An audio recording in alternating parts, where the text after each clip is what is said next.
Morning peeps, how are we doing? For a Sunday morning. First thing I'd like to ask is, if anyone's got a good relationship going with old Mother Nature, do you have a word with her and say, come on, it's the middle of bloody June, we shouldn't be having all this weather that we're having. There's a lollipop, man, I'm still going out in my winter coat in the middle of June, it's ridiculous.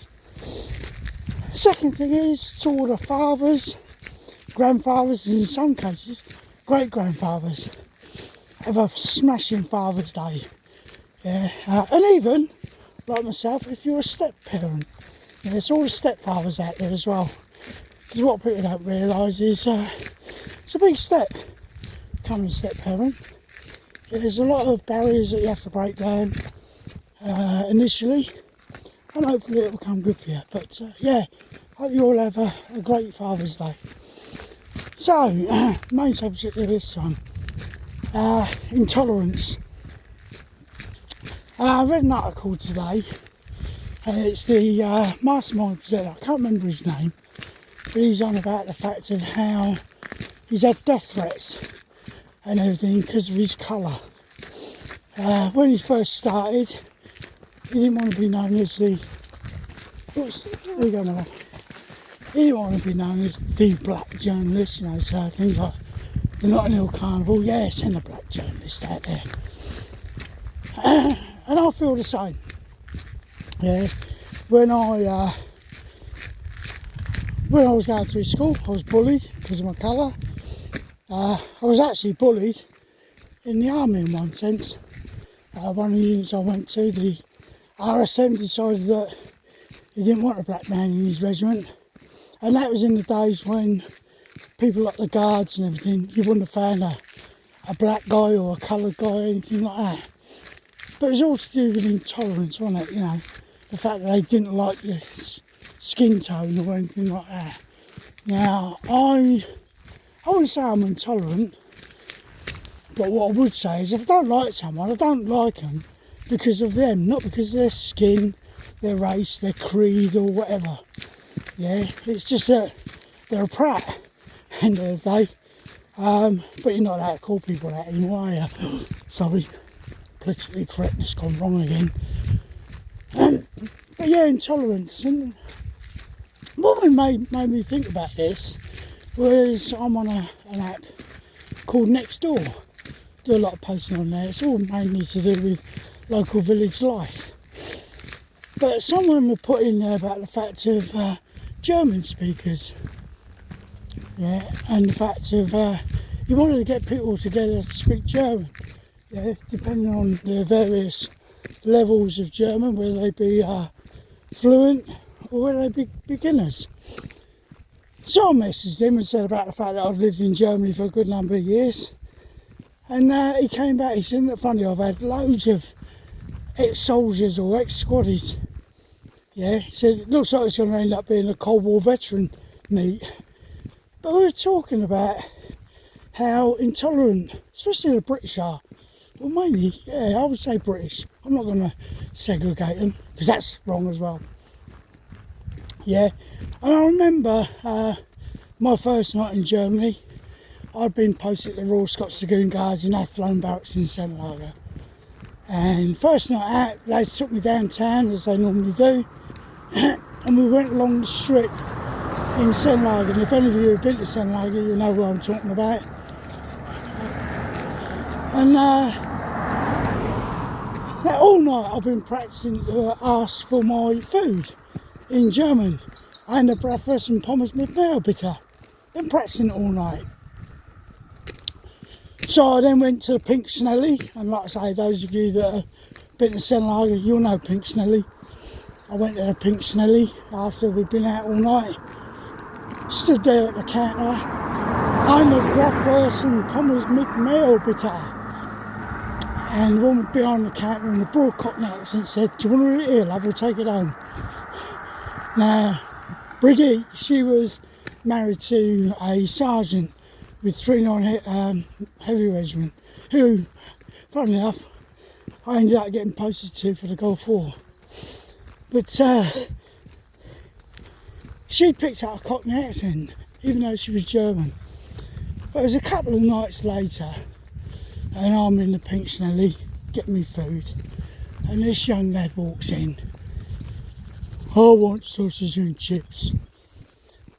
So Bridget just looked at him in bewilderment, didn't answer. I want the sausage and chips. So I said to the young lad, why don't you just ask for either breakfast and Thomas bitter? Why should I? We won both world wars and we beat them in the World Cup. I said, well, you're not going to get anywhere, mate. If you don't try, she's not going to help you. So eventually, he ordered his food in German, after I told him what he needed to say.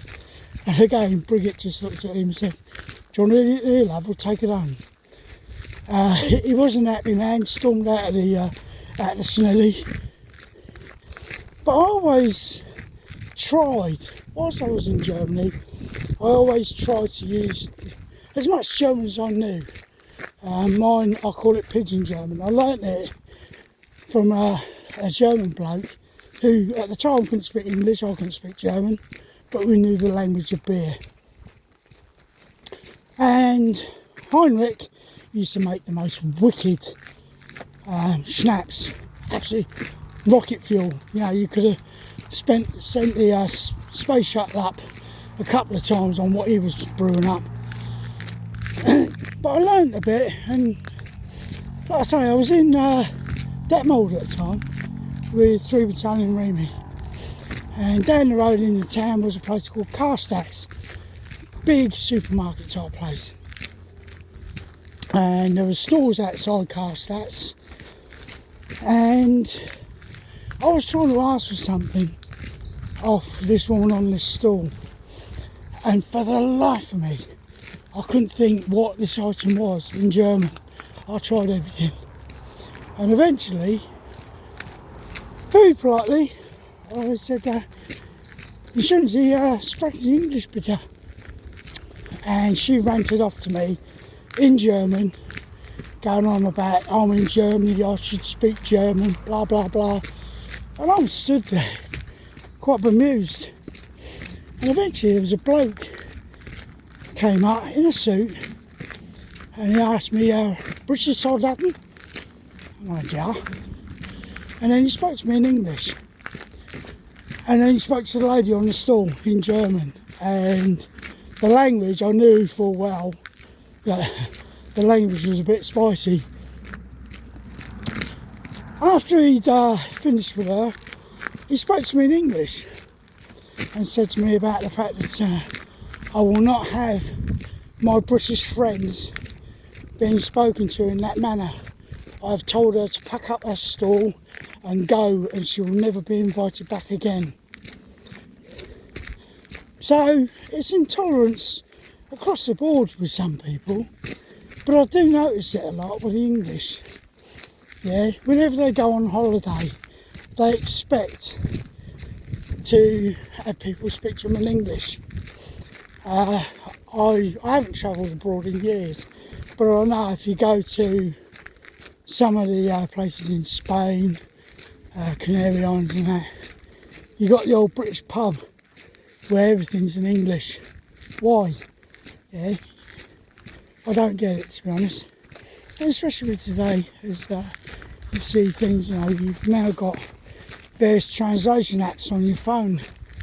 So if you are struggling, all you've got to do is speak into your phone, they'll translate it into whatever language it is, and away you go. But like I say, with the various tours I've done, Bosnia, Gulf War and so on, I've always tried to attempt to speak a little bit, even if it's just to say hello, excuse me, because it's that little attempt, isn't it? Yeah. You're trying to be friendly, trying to show that you're being friendly. Yeah. So, like I say, intolerance, it's one of those things, isn't it?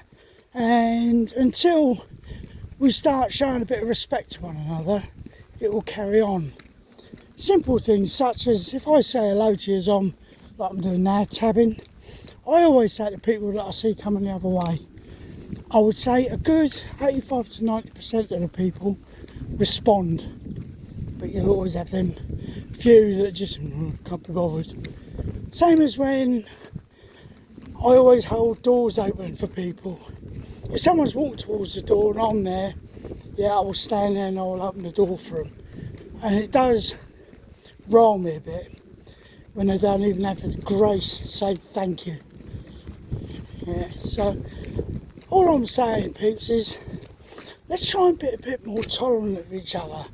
Let's try and be a bit more friendly. Life is too short.